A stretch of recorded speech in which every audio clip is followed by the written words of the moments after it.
All right, so this is the NQ. All right, so we're currently at this subgraph here in the middle, this one right here. I'm trying, there we go. This one here is the average daily range with the 10-period moving average. Okay, very simple.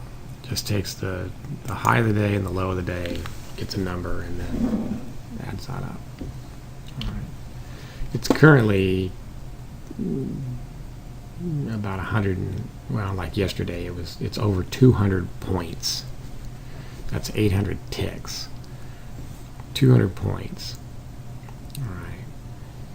So whatever some politician did today, or yesterday, or the day before, or last week, it has nothing to do with what's going on here.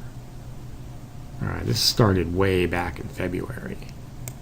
Do you see? Prior to this, this is kind of more normal. You get these occasional spikes because of some macroeconomic thing or geopolitical thing going on, but for the most part, you're existing well below this yellow line. The yellow line is 80 points, average daily range. Kind of the wheels fell off the bus here in early February, where the market just went berserk. All right. And we thought, okay, well, this is just another one of these little spikes. But it's just stayed that way. Okay. And, here, it kept toying with me. It feels like it was toying with me. Okay, finally, we're going to go back to normal. But we don't. We stay really high, really, really high volatility. Too high. Too difficult to trade. The amplitude of the swings is too high. And then, here again, in October, it went from insane to ridiculous, and has stayed there for almost 3 months. Okay, this is easily the longest period of sustained high volatility that I've ever seen. Okay, so what's happening, what somebody said today or yesterday or the day before, has got nothing to do with what's really going on. Okay, what's really going on is that you've had, we have to switch to the weekly.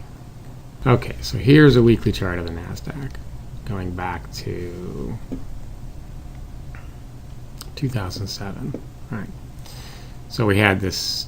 You can't tell from this chart now because there's been such a big run, but there was this brutal sell-off, and then it bottomed out here in early 2009, and we've just been climbing since then. Okay, climb. All right, so I want you to imagine there's a game called Jenga, where you stack these blocks in sets of 3, and if you're smart about it, you each layer you set 90 degrees. The orientation is 90 degrees in the previous layer. All right, so it's stronger, and you just keep you build them up, and I think you go up like 15 or 20 layers, and then you play a game where you try to pull the blocks out. But imagine that you didn't stop at 20 layers. You just kept building your tower. 30 layers, 40 layers, 50 layers, 60 layers, 70 layers, 80 layers, 90 layers, 100 layers, 120 layers. Okay, your tower is starting to get pretty shaky. All right, and this is kind of what you're seeing right here. Is the tower is really shaky. Okay.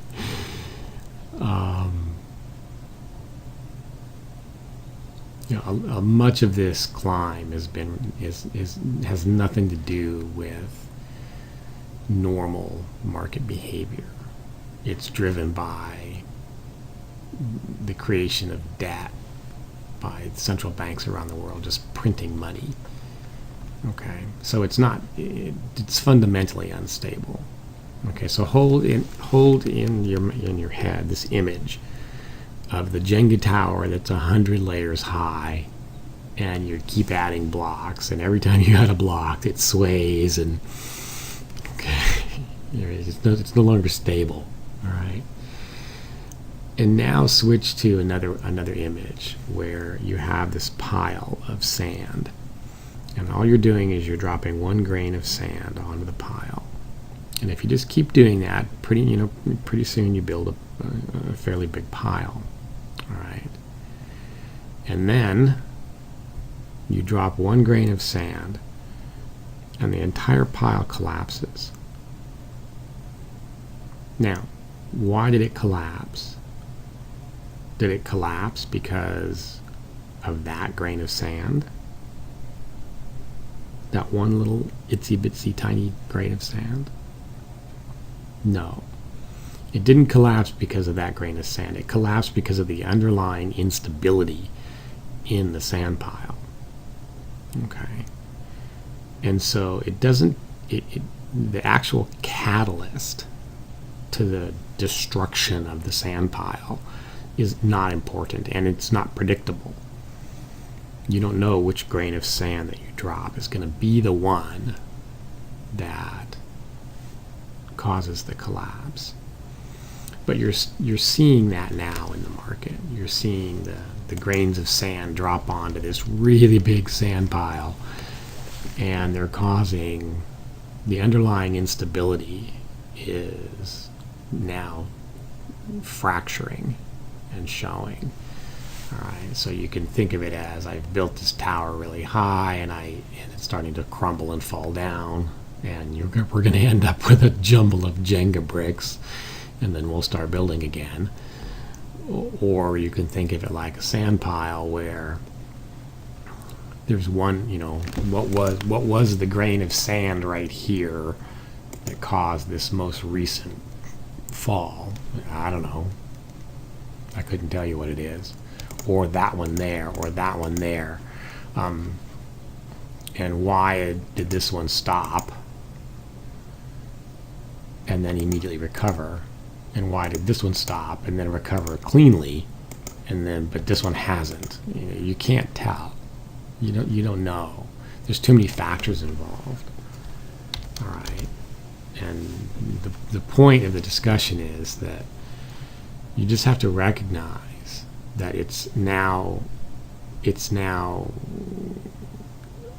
in a state where you can't do what you were doing before and be successful.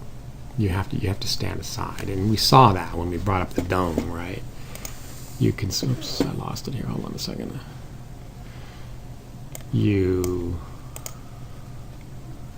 Where is it? Here it is. You've got single-digit depth here in the NASDAQ across all 10 price levels, and it's just whipping around, going crazy.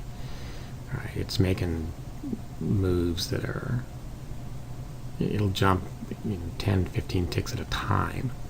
Compare that to oil over here. Let me change this so it's not auto-centered. Compare that to oil over here, where it's much more regular, much more steady. Okay. And so you can look at this and tell you're in trouble if you're trying to trade it. Imagine where you've got a stop place, but the market jumps 10 or 15 ticks beyond it. Okay, and this is the result of you're watching the sand pile crumble. You're watching the tower of Jenga bricks fall down. Okay, it needs to find a new stable equilibrium to act as a base to start climbing again. All right, to start building again, and it will, because the world is an engine of growth, just because of the just human nature. All right, but this is ugly now, and it's going to stay ugly for a while, and we'll just wait till it's not ugly anymore, and then we'll start trading it again. Okay, but the basic market, the market itself is unpredictable, right? The nature is probabilistic, so you don't expect to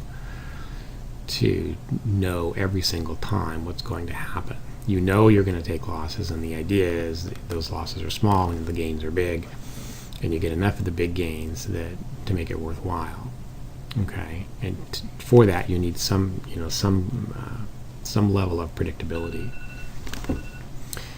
All right, so my take is that using price action and order flow, I can see enough that I can make it work. All right, and what we've done here now is we've used a machine learning system to identify price action and order flow patterns, and then an analytical process to identify which of those patterns are work best in each of the different markets. And then I went and picked only the best ones for 3 markets, and that's what I'm trading now. That won't work in the NASDAQ right now, because that's basically random. So I can't train a machine learning system on the random roll of the dice. You can't, because there's nothing to predict. It's random, right? You would, if I came to you and told you I could predict what the next roll of the dice would be, you'd laugh me out of the room, and you should. Right, but that's what the indexes are like right now. They're too random to trade. They're too random for me to do what I'm doing, and they're too wild to trade anyway. So just let them settle down. Those are the markets we can trade.